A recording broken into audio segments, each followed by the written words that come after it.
Muito bom dia a todos. Gostaria de falar da alegria que sempre se renova quando a gente volta a essa casa. Agradeço aí ao senhor Rui, esposa, pelo convite. Agradeço ao Domingos, sempre trazendo domingos mais alegres para nós. Agradeço pela música de hoje, que é uma música que ele sabe que eu gosto bastante, essa belíssima música do Roberto Carlos que ele nos trouxe. Eu tenho falado mais em centros aqui em Araraquara do que em São Carlos. Então, eu realmente tenho me sentido, às vezes eu penso se eu não deveria mudar para Araraquara, Tanto é que eu tenho ligações aqui, e hoje uma ligação muito especial em relação a esse tema que nós vamos tratar. É um projeto que nós temos em conjunto com o José Henrique Martiniano, meu amigo, músico, aqui, de Araraquara, é músico, é engenheiro, somos amigos há bastante tempo, e nós temos um projeto de pegar algumas músicas do Zé Henrique, que ele tem feito de forma tão bacana, aí, com poemas vindos do plano espiritual, e esse poema que nos inspirou é uma das músicas do Zé, eu já falei com ele que é uma das músicas que eu mais gosto, que se chama A Jornada.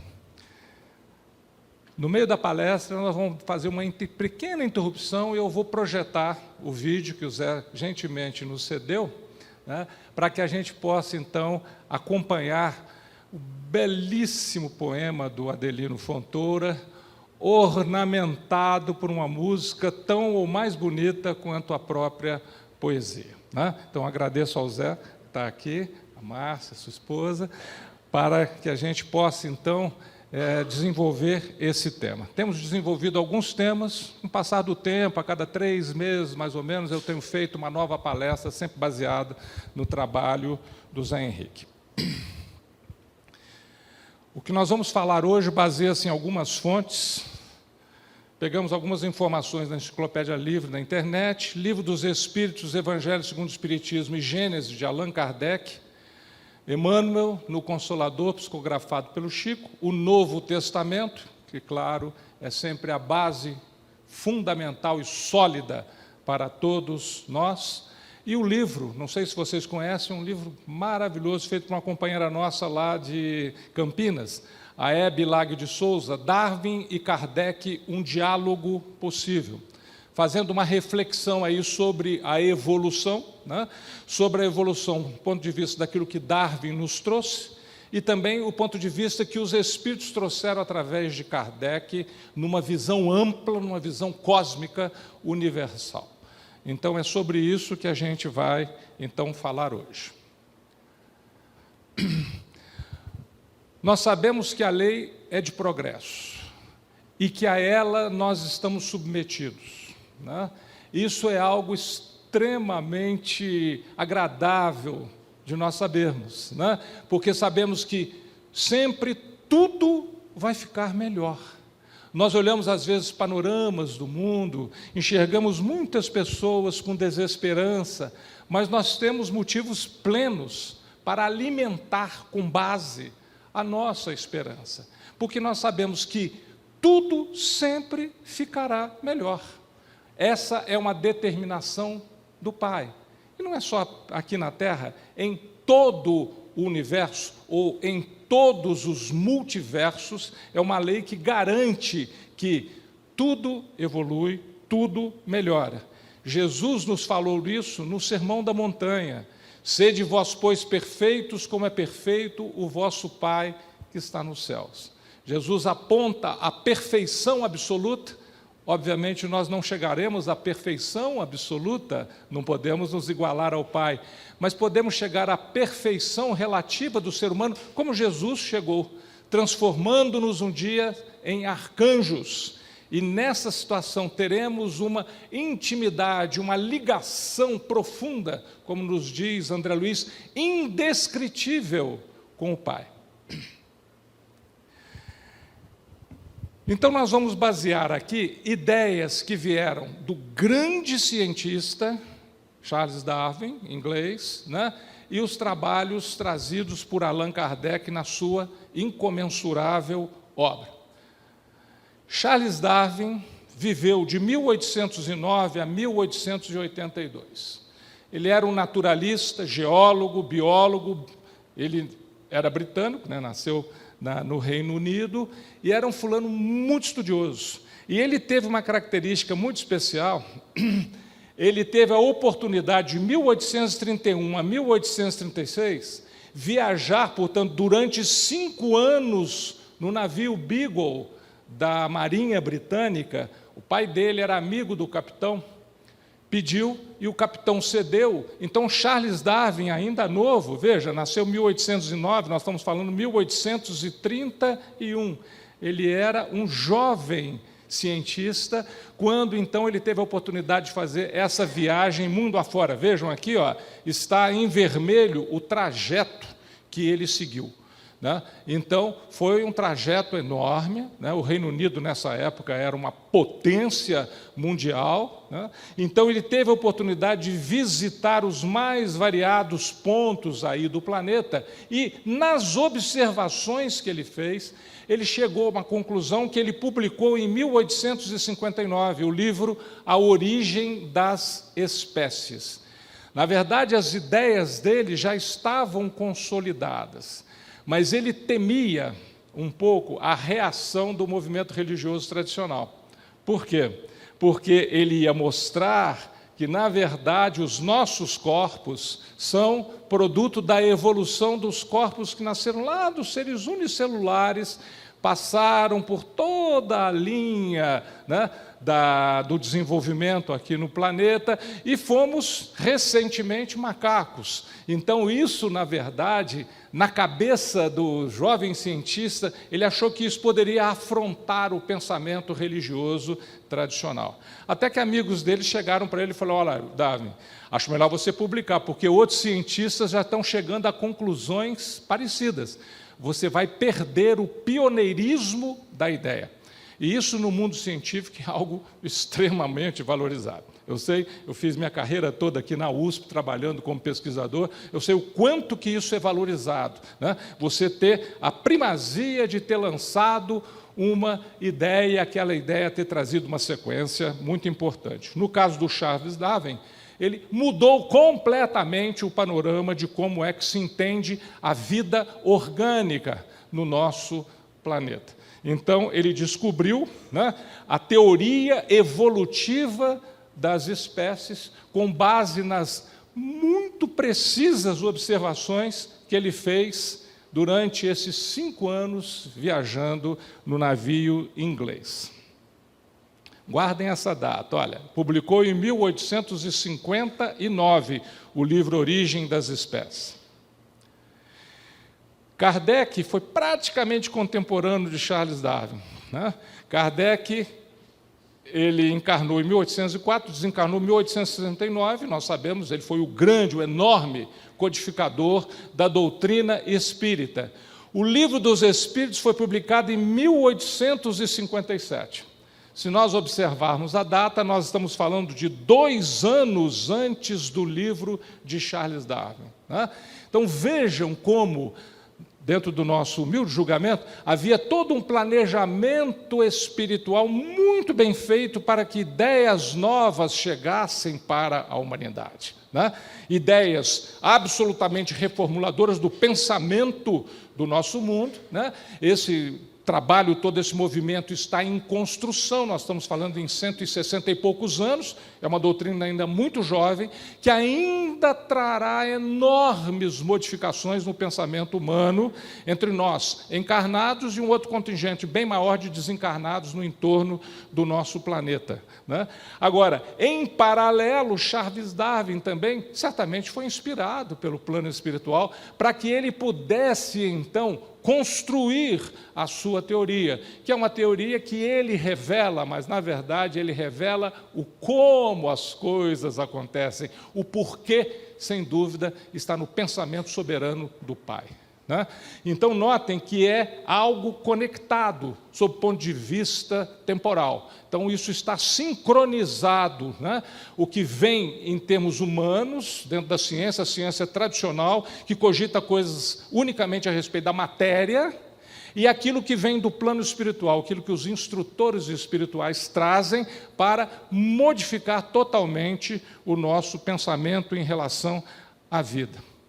O Livro dos Espíritos, em resposta à questão 540, traz um pensamento que todos nós espíritas conhecemos, mas nós gostaríamos de lembrar pelo fato da sua importância e como isso se conecta ao trabalho de Charles Darwin. É assim que tudo serve, que tudo se encadeia na natureza. Veja, tudo se encadeia na natureza. Só a perfeição do Pai mesmo para produzir isso, né? Desde o átomo primitivo até o arcanjo, que também começou por ser átomo, o grifo é nosso. Admirável lei de harmonia que o vosso acanhado espírito ainda não pode apreender em seu conjunto. Então ainda temos muito mais para entender dessas ideias. Isso aqui é apenas o ponto inicial, mas a semente está colocada nos corações e nos intelectos de todos aqueles envolvidos com o nosso planeta, dentre encarnados e desencarnados. Do átomo ao arcanjo, tudo se encadeia na natureza. Nascemos simples, né?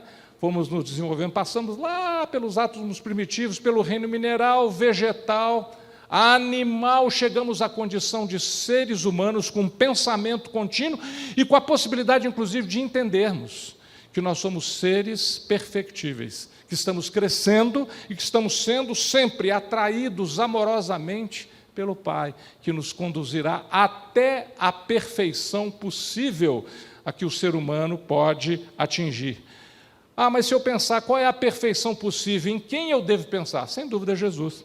Jesus foi o tipo mais perfeito que Deus ofereceu ao homem para lhe servir de guia e de modelo. Resposta à questão 625 do Livro dos Espíritos. Vamos fazer um panorama comparativo, olhando e sempre lembrando que, na ciência tradicional, o objeto do estudo é a matéria. Não há cogitações, pelo menos até agora, né? Não há cogitações a respeito de espírito, alma, possibilidade de vida depois da morte, nada disso. Então, nós estamos falando do trabalho de Charles Darwin, mostrando a questão da espécie, da matéria, como é que ela se desenvolve. Um trabalho imenso, maravilhoso, né? Ninguém aqui está diminuindo com isso o trabalho de Charles Darwin. A visão nossa era uma antes e passa a ser outra completamente diferente e muito mais ampla depois do trabalho desse grande cientista. Mas se nós olharmos, Darwin considera o homem como um produto da evolução. Kardec também. Né? Da maneira, eu vou falar Kardec, na verdade, quando a gente fala Kardec, a gente está falando desse conjunto enorme de espíritos trabalhando sob a orientação de Jesus e tendo como grande condutor ou grande codificador Kardec. Darwin considera a evolução biológica ou orgânica, como que os corpos se desenvolveram. Kardec traz a evolução espiritual, ampla, mas na passagem pelos mundos, através da evolução orgânica. Né? Então, nós sabemos, com todas as informações provenientes do plano espiritual, que estamos nos valendo de uma sucessão de corpos, não apenas enquanto humanos, antes de sermos humanos, como princípios inteligentes, numa sucessão de corpos que vieram servindo de casa para que a gente pudesse fazer o quê? Para que a gente pudesse evoluir, só que sob um ponto de vista mais amplo, uma evolução plena, cósmica, que vai nos levar lá na condição de arcanjos, mesmo tendo nascido como átomos. Né? Darwin fala da evolução das espécies na Terra. Ele estudou o que aconteceu aqui. Ele fez aquela viagem de 5 anos e depois ficou elucubrando, olhando as observações todas, analisando de forma magistral. Um homem extremamente inteligente, com certeza muito intuído, traz essa ideia, mas uma evolução de espécies na Terra. Kardec fala da evolução do espírito no universo. Né?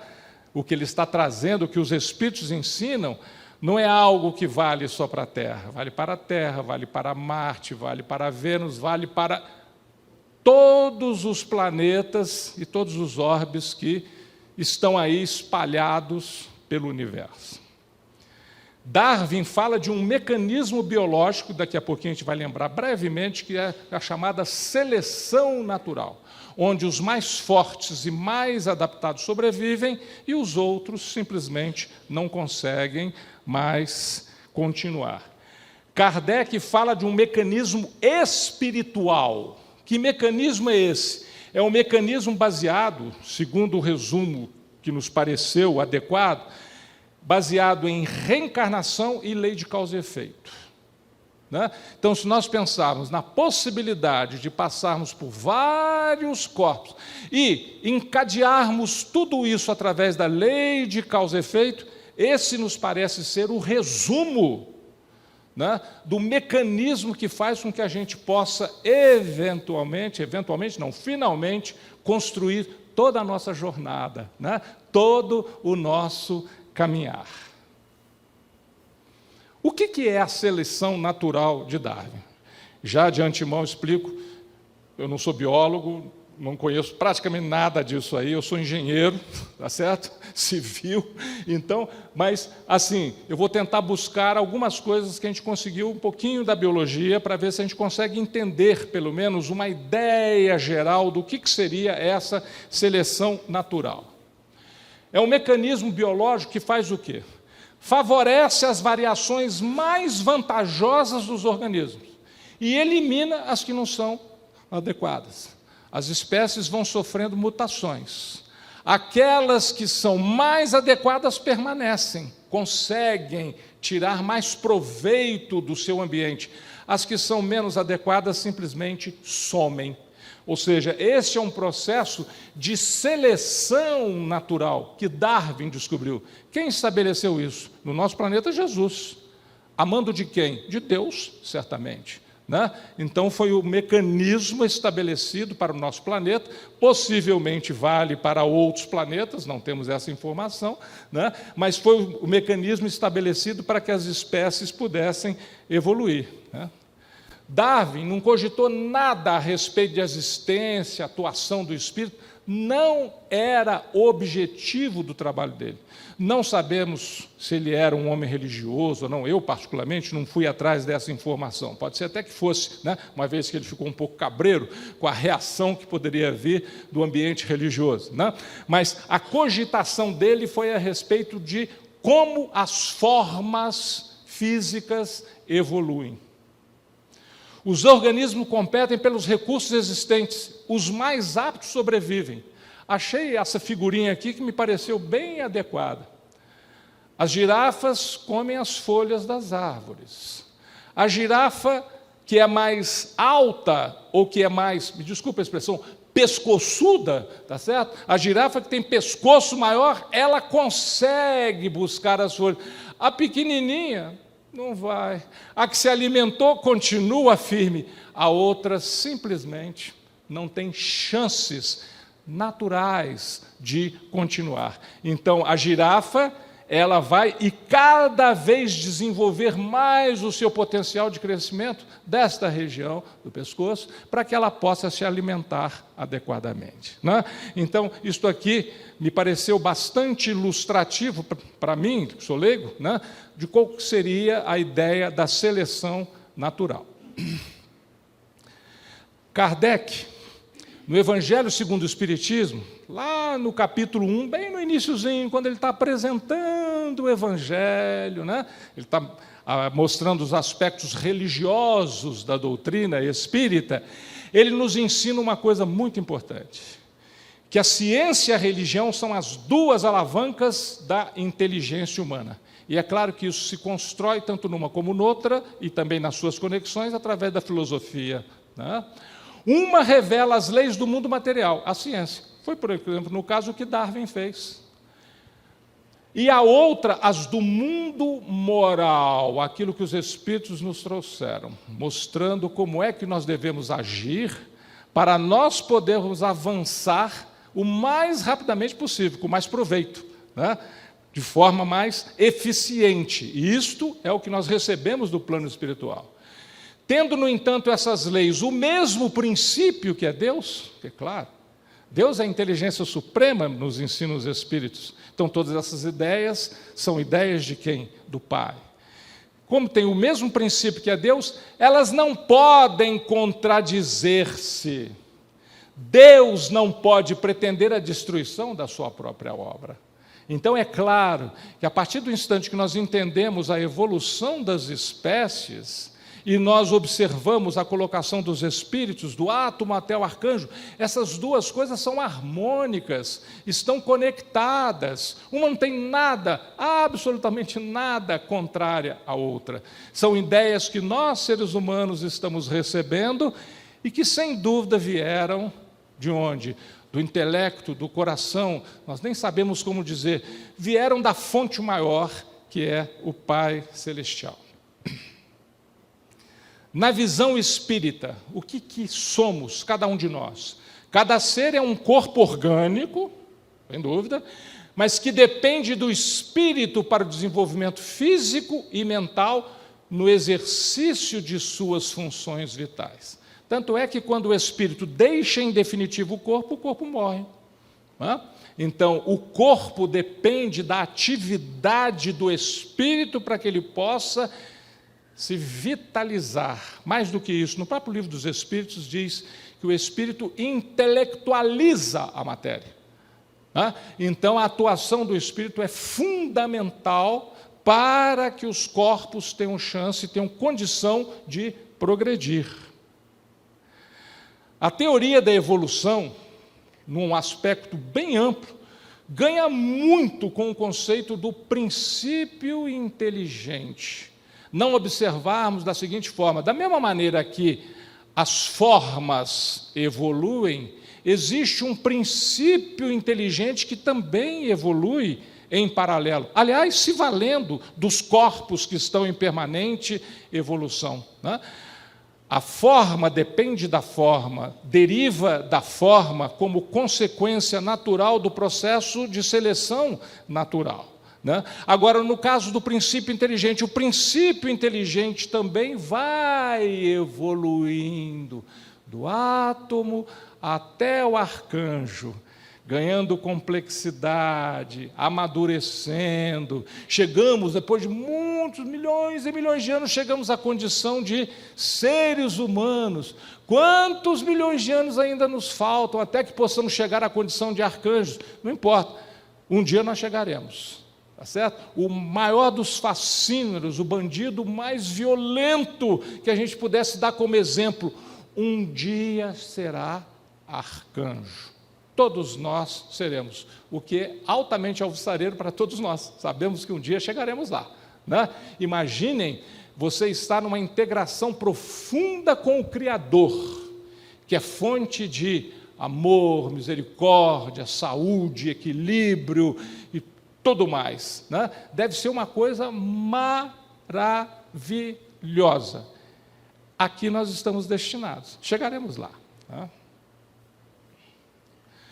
No processo de seleção natural, o que acontece com o princípio inteligente? O princípio inteligente deixa a matéria para ela voltar posteriormente. Você tem um pet na sua casa, tem um cachorrinho. Aí o cachorrinho, infelizmente, nós sabemos, as vidas nossas estão muito desconectadas em termos de duração. Aí o cachorrinho vai e desencarna. E a gente fica triste, a gente sofre, às vezes sofre como se fosse um membro da família, não é isso? Aí a gente pensa, puxa vida, e aí, acabou? Não, não acabou. Esse princípio inteligente volta. Esse princípio inteligente volta porque ele está também em evolução. Ele está construindo toda a sua evolução sob o auspício do plano espiritual. Então ele deixa o corpo, volta ao corpo, no seu processo de aprendizado e desenvolvimento. Quando a vaca lambe o seu bezerrinho, ela está treinando o amor, que depois ela vai desenvolver, um dia que chegar à condição de ser humano, um dia que ela vai conseguir fazer junto ao seu filho, à sua filha querida. Então, tudo isso é um processo de evolução. Guardamos também, às vezes, a violência, aquele jeito mais destrutivo, competitivo, que vem da época dos animais, que competiam por todos os recursos que estavam ali à sua volta. Às vezes a gente vê alguma coisa que aparece na televisão, né? Aí no National Geographic, no Discovery, um bicho vai e caça o outro e destrói o outro, a gente fica horrorizado. Mas nós fazemos isso também, infelizmente, né? Só que eles fazem de forma natural, e nós podemos fazer escolhas, né? Eles não têm escolhas, eles atuam apenas por instinto. Eles não estão submetidos à lei de causa e efeito. Os animais não estão em expiação. Por isso, quando um animalzinho está sofrendo muito, está numa situação que a gente vê que não tem mais jeito, e às vezes se decide pela partida dele, nós não estamos fazendo ao contrário à lei de Deus. Com o ser humano, sem dúvida, tem que deixar o tempo que foi, tentar preservar o espírito no corpo, porque nós precisamos disso, estamos em expiação. O animal não, né? Nos dizem os protetores espirituais. Os amigos espirituais orientam, conduzem e amparam o princípio inteligente. Eles não estão sozinhos, eles não estão largados aí pelo mundo. Não, eles estão sendo conduzidos. Todo esse processo é conduzido pelos auxiliares de Jesus, que são os responsáveis por cuidar de todo o desenvolvimento do nosso planeta. O aparecimento da vida na Terra, desde os primeiros infusórios que apareceram, aqueles que tiveram a oportunidade de estudar um pouquinho de biologia lá, eu estudei no antigo curso científico, já nem existe mais esse nome, né? Depois virou colegial e atualmente eu nem sei como é que chama, né? Mas de qualquer forma, a gente aprendeu como as teorias que falam da chegada da vida na Terra, provavelmente alguma coisa que veio através dos espaços siderais e chegaram até aqui. Estava tudo preparado, por quem? Por Jesus e seus protetores, né? Jesus e os seus colaboradores, tudo preparadinho para então a vida poder se desenvolver e evoluir aqui no planeta. Então, todo esse processo é dirigido pelo princípio inteligente e orientado pelas mãos invisíveis dos trabalhadores celestes. Não está tudo largado a esmo. Não são só leis mecânicas que regem essas modificações. Não, em absoluto. Está tudo devidamente conduzido por um grupo de cientistas altamente especializados e que trabalham sob a orientação do Cristo, arcanjo, em integração profunda com Deus. O estímulo causado pela fecundação subordina-se ao comando espiritual. Quando o princípio inteligente volta ao corpinho que está sendo gerado ali, foi gerado para o gatinho, para o cachorrinho e tal, ou para quando nós chegarmos na condição de seres humanos, aí temos um monte de informações, por exemplo, na literatura produzida pelo André Luiz, né? Nós sabemos que o princípio inteligente, que depois o espírito, ele atua, existe um comando espiritual em todo esse processo, e o comando que não é particular de cada um de nós. Por exemplo, quando reencarnamos, nós estamos acompanhados, ninguém encarna nem desencarna sozinho, todo esse processo é devidamente conduzido, protegido, amparado, né? No desenvolvimento do ser, existe a maravilhosa harmonia na interação matéria-espírito. Salve a matéria, obrigado matéria, que nós podemos utilizar, né?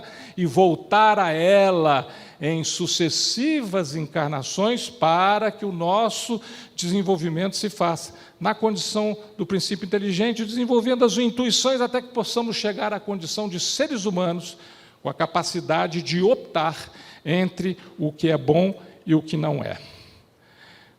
Vamos então ver um pouquinho da música do Zé Henrique. Nós não testamos o som, vamos ver se vai dar certo.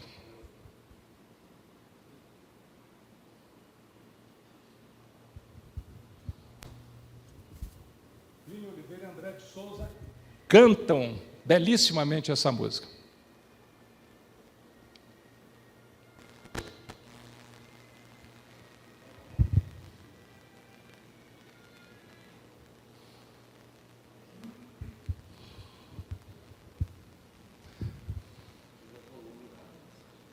Será que é o volume ou eu não coloquei aqui como...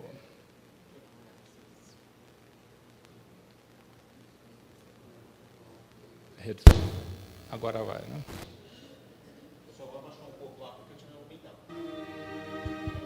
Foi falha minha, não foi dele, tá? Eu que errei aqui na hora de escolher a saída.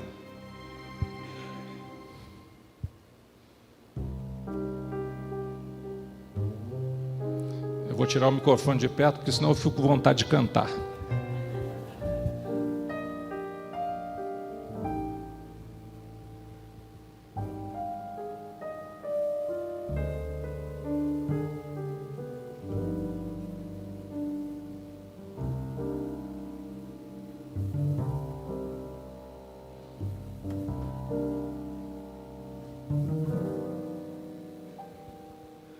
Fui átomo vibrando entre as forças do espaço, devorando amplitudes em longa e ansiosa espera. Partícula pousei, encarcerado eu era, infusório do mar em montões de sargaço.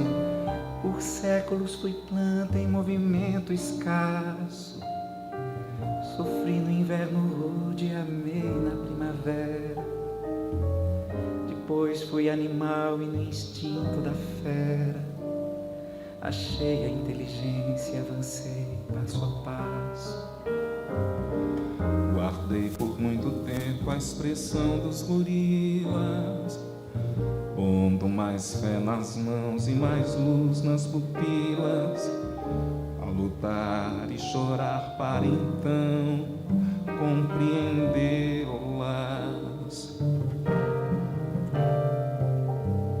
Agora, homem que sou pelo foro divino, vivo de corpo em corpo a forjar o destino que me leve a transpor o clarão das estrelas.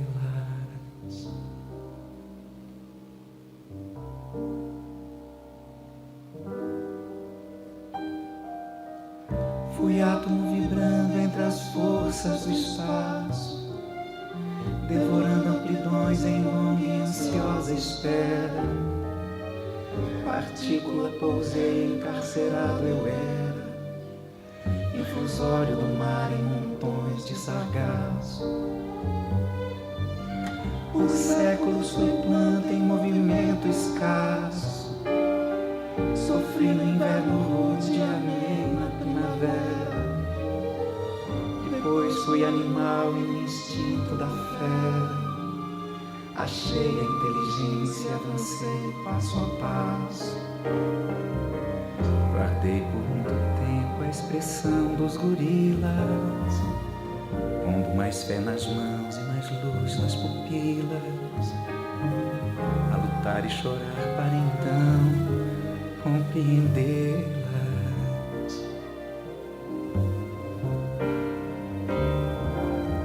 Agora, homem que sou pelo foro divino, vivo de corpo em corpo a forjar o destino que me leve a transpor o clarão das estrelas.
linda, né?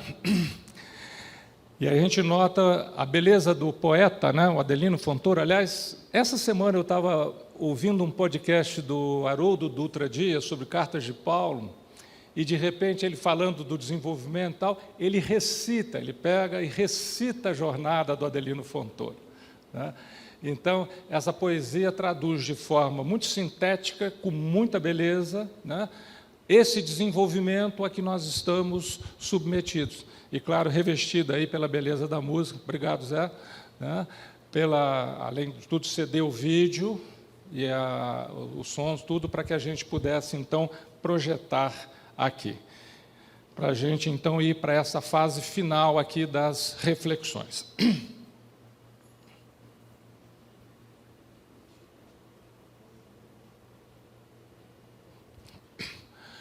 Bom, quando pensamos no ser humano, depois que passamos pela etapa de princípio inteligente, chegamos à condição de humanos.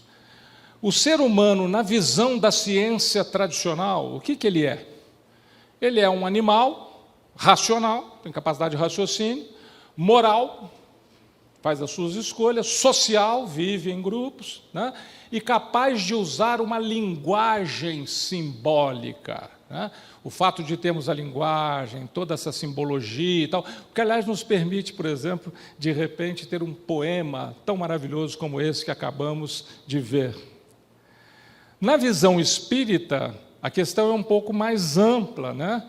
O ser espiritual em jornada longa até a sua purificação. Observe que não tem absolutamente nada de contraditório entre uma coisa e outra. É só uma questão de visão. A visão espírita é uma visão mais ampla, porque não está enxergando apenas esta vida, né? Está enxergando o processo completo. Nós estamos falando de toda a jornada, desde que saímos lá da condição de átomo até onde chegaremos um dia na condição de arcanjo. A ciência está olhando para o homem aqui no mundo, enxerga que o seu corpo veio de modificações dos vários corpos, das várias espécies, mas não enxerga, por enquanto, não enxerga esta visão de uma grande jornada até a sua purificação. O que aconteceu com o princípio inteligente? Ele passou por diversas formas, até chegar à sua condição de humanidade, né? Os primeiros homens na Terra eram primitivos e animalizados, traziam consigo traços da agressividade selvagem. Mas é natural que fosse assim, tinham acabado de passar na condição de animais, né? E aí nessa época, estávamos treinando as primeiras opções de uso adequado da inteligência. Com um progresso rápido, chegou-se à aquisição de consciência, e é aqui que o bicho pega: responsabilidade. A partir do instante em que nós sabemos fazer escolhas, que nós sentimos e sabemos porque está dentro de nós, gravado dentro de nós, lá na nossa consciência, como nos ensina o Livro dos Espíritos, os padrões, as leis estabelecidas pelo Pai. No fundo, nós sabemos se estamos agindo corretamente ou não. Então, isso traduz consequências. E aí vem a lei de causa e efeito e aponta uma direção para o progresso. A lei de causa e efeito é um benefício enorme que nós temos. É um presente do Pai Celestial para todos nós. Damos um passo errado, nós machucamos o pé. Tocamos na panela quente, nós machucamos a mão. Fazemos uma curva em alta velocidade, capotamos. Então nós vamos aprendendo as consequências dos nossos atos. Tomamos determinadas atitudes na nossa vida moral, vamos enxergar as consequências disso, às vezes na presente vida, às vezes vamos trazer isto numa vida posterior, onde a lei de causa e efeito está nos cutucando. Por aqui não erra mais por aqui, vai para lá, acerta o seu caminho, ou como nos diz Paulo no comentário à questão 1009 do Livro dos Espíritos, é preciso voltar a orbitar em torno da unidade divina. Esse é o objetivo da criação. E aí passamos por um aprendizado. Esse é um grande aprendizado. A felicidade não mora na matéria, né? Mas sim é uma conquista do espírito, né? Então, nós deixamos, ou devemos deixar, a escravidão à matéria, ao corpo, até porque ele é transitório, né? E ele vai perdendo o vício. É um instrumento maravilhoso, mas que tem vida útil. Tá? Então vai chegar um momento em que ele não vai nos servir. Nós vamos olhar no espelho e vamos falar, nossa, nós homens, né? Por exemplo, não tenho mais tantos cabelos, não tem mais cor, né? A minha pele está ressecada. Isso angustia muitas pessoas, não deve angustiar. É absolutamente o processo natural, o preparo para que uma hora a gente possa voltar ao plano espiritual, ganhando inclusive muito mais possibilidades. E mais, quando voltarmos a um corpo, ganharemos um corpo novinho em folha, para nós podermos utilizar. E precisamos utilizar bem e garantir condições de aproveitamento integral nessa nossa viagem. É uma pequena jornada dentro dessa grande jornada, né? É uma viagem que fazemos a nossa vida humana, uma encarnação. Mas não é viagem de turismo, é viagem de trabalho, né? Então nós viemos aqui em trabalho. Como Jesus dizia lá, quando Jesus começou a sua caminhada em termos de falar para as populações, ele disse... Jesus começou a proclamar e a dizer, arrependei-vos, pois está próximo o reino dos céus. É Jesus apontando para a evolução, a necessidade que nós temos de arrepender. Arrepender é o quê? Mudar de atitude, né? É olhar para trás e falar, isso foi mal, a lei de causa e efeito já me deu umas bordoadas aqui. Então, deixa eu acertar o meu caminhar para que eu possa chegar mais rápido lá na condição de arcanjo. João, no capítulo 3, nos mostra, João evangelista, né? Arrazoou Jesus, em verdade te asseguro, falando a Nicodemos, quem não nascer da água e do Espírito não pode entrar no reino dos céus. Água é o quê? Corpo. Nosso corpo é 75% água, né? O que é nascido da carne é carne, mas o que nasce do Espírito é Espírito. Charles Darwin nos falou disso aqui, da evolução da carne. Carne é carne. O mundo espiritual se apresentou a Kardec e falou, além disso, reforçou isso aqui, mas também nos mostrou como é que o espírito evolui. Nós somos espíritos vestindo esse corpo provisoriamente. Quais são, então, os mecanismos do progresso? Vamos ver o resumo daquilo que Jesus nos ensinou. Jesus a Nicodemos, uma passagem que é a sequência daquela que nós mostramos anteriormente. Em verdade digo-te, ninguém pode ver o reino de Deus se não nascer de novo. Ou seja, tem que reencarnar. É através da reencarnação que nós vamos conquistar chances para o progresso. O que é nascido da carne é carne, mas o que nasce do Espírito é Espírito, como mostramos há pouco. Depois Jesus encontrou no templo quem? Alguém que Jesus já havia curado. Jesus curou, alguém chegou, pediu, Jesus simplesmente estabeleceu a cura daquele que tinha uma doença provavelmente incurável. Não me lembro se aqui é do cego ou de um paralítico, mas não importa, a ideia é que aquela dificuldade física trazida por aquele espírito, Jesus simplesmente a interrompe. Mas Jesus encontra com essa criatura e veja o que Jesus fala com ele. Eis que já estás são, você está bom. Não peques mais, para que não te suceda alguma coisa pior. O que Jesus está ensinando aqui? Lei de causa e efeito, não é outra coisa, né? Se você desequilibrar o seu procedimento, alguma coisa vai vir para te corrigir. É a essência da lei de causa e efeito. Portanto, na nossa visão, desses dois ensinamentos de Jesus, nós temos aqui o resumo do nosso processo de evolução. O mecanismo se dá como? Reencarnação e a lei de causa e efeito que nos impulsiona à frente. Vamos pegar um pouquinho do Livro dos Espíritos, para enxergarmos o trabalho de cada ser. Questão 114. Os espíritos são bons ou maus por natureza ou são eles mesmos que se melhoram? Ou seja, já nascem bons, já nascem maus e para sempre continuarão assim? É o Kardec está perguntando. São os próprios espíritos que se melhoram. E, melhorando-se, passam de uma ordem inferior para outra mais elevada. Né? Aquela classificação que Kardec faz de forma brilhante, né? No próprio Livro dos Espíritos, mostrando desde o início até chegarmos à condição de espíritos superiores. Estamos longe, mas vamos chegar. Questão 166. Como pode a alma que não alcançou a perfeição durante a vida corpórea acabar de depurar-se?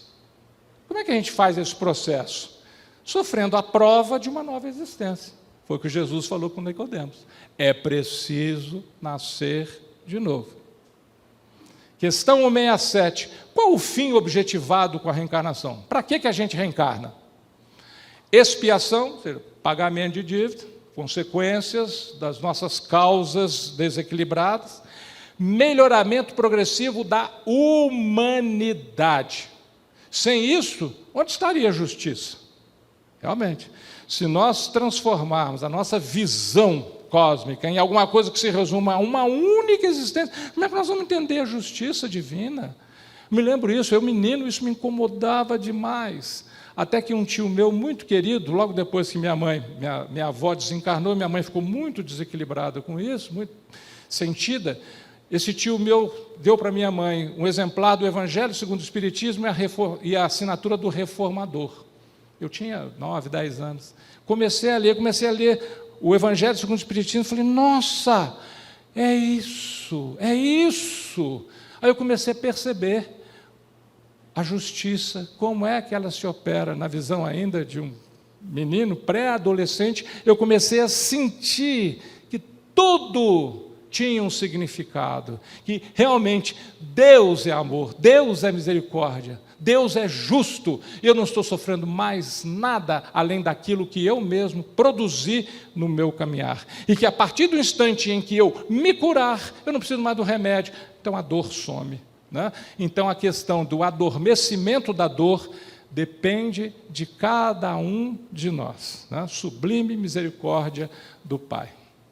Questão 170. O que fica sendo o espírito depois da sua última encarnação? Não encarna mais, chegou lá no topo. Espírito bem-aventurado, puro espírito. Então é o espírito puro, bem-aventurado, absoluta felicidade integral na sua ligação profunda com o Pai. Jesus nos ensinando mais uma vez, como sempre, né? E disse-lhes, olhai, guardai-vos de toda avareza, porque a vida de alguém não está na abundância dos seus bens. Vamos parar com isso de achar que nós temos que acumular, e é nisso que vai estar a nossa felicidade. Não está. Às vezes, você está com os bolsos cheios, você está com a conta bancária lá em cima, o coração está vazio, você está triste, acabrunhado. Ah, mas eu não posso ter as coisas? Posso. O problema não é ter bens, o problema é ser possuído por eles. Né? Então, Jesus está nos ensinando, a vida de alguém não está na abundância dos seus bens. Até porque não levaremos nada. Né? Tem um ditado caipira, aqui do interior, que fala uma coisa maravilhosa. Caixão não tem gaveta. Né? A gente não vai levar nada. Para encerrarmos, questão 785. Qual é o maior obstáculo ao progresso? Falamos do progresso, da nossa jornada, chegaremos lá. O que é que mais atrapalha? Ou seja, a nossa atenção tem que estar voltada principalmente para quê? Vamos deixar os espíritos nos ensinarem. Orgulho e egoísmo. Isto é o que mais nos atrapalha. O orgulho e o egoísmo. Refiro ao meu progresso moral, porquanto o intelectual se efetua sempre. Eu posso ser orgulhoso, egoísta e ser um brilhante cientista.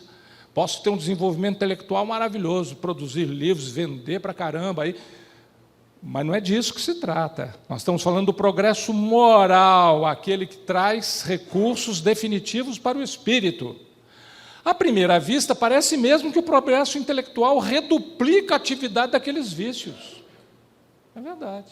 Né? Às vezes traz muita arrogância. A pessoa... Eu vi isso muito no mundo universitário, né? Publica um artigo numa revista importante, o cara entra diferente no departamento como se ele fosse o rei da cocada preta. Menos, muito pouquinho. Né? desenvolvendo, às vezes, esse progresso intelectual, desenvolvendo a ambição e o gosto das riquezas. Você começa a ficar escravo, que a seu turno incita o homem a empreender pesquisas que lhe esclarecem o espírito. Então, mesmo esse desenvolvimento intelectual, que às vezes vem sem equilíbrio, com arrogância, etc., depois isso vai desaguar naturalmente em outras necessidades. A lei de causa e efeito vem, dá uma cutucada aqui, dá uma pernada ali, e a gente vai notando que precisa ser diferente. Assim é que tudo se prende no mundo moral, como no mundo físico, e que do próprio mal pode nascer o bem. Coisa maravilhosa que o Pai Celestial fez, Do mal nasce o bem. No meio do pântano nasce o lírio, maravilhoso, Curta, porém, é a duração desse estado de coisas, que mudará a proporção que o homem compreender melhor que, além da que o gozo dos bens terrenos proporciona, uma felicidade existe maior e infinitamente mais duradoura. Aí nos lembramos dos inúmeros ensinamentos de Jesus que nos diz: vem, o banquete está pronto, vem banquetear, vem entrar na vida verdadeira. É como ele falou com Lázaro, na verdade ele está falando com toda a humanidade, como nós falamos aqui há algum tempo atrás. Lázaro, sai do túmulo. Então é Jesus falando com toda a humanidade. Humanidade, sai do túmulo, vem viver a vida verdadeira e para de ficar amarrado em coisinhas terrenas que não vão produzir a consequência que nós precisamos, que é chegar ao objetivo maior da nossa jornada. Que Jesus nos abençoe, nos inspire, que Ele esteja sempre conosco, mas, sobretudo, que nos ensine a estarmos sempre com Ele. Muito obrigado e um ótimo domingo a todos.